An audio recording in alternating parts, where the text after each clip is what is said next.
They were just trappers, until death came frozen on a lake. In the bitter winter of 1923-1924, three fur trappers, Edward Nichols, Roy Wilson, and Dewey Morris, set up camp deep in Oregon's Deschutes National Forest.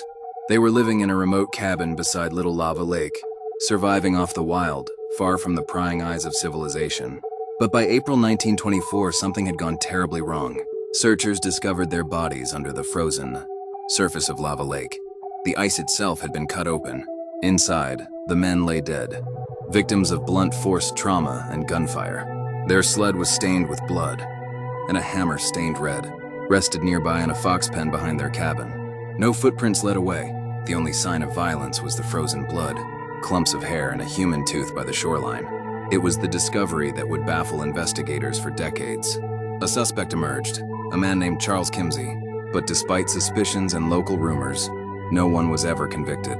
The murders would forever remain unsolved. The case became a chilling legend. How could three men die on a frozen lake without a clear trail? What happened in those last days in the wilderness? And why did it look so staged? Some believe it was a robbery gone wrong. Others whisper of darker motives: revenge, betrayal, greed. The isolation of the forest only deepened the mystery. Witnesses were few.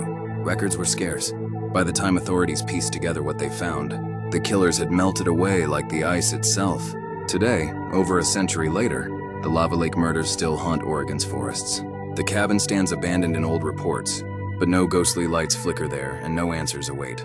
One thing is clear: three men went into the wilderness, and their deaths were no accident. If you want more chilling, nearly forgotten crimes from history, hit follow and join me as we unearth the past's darkest secrets.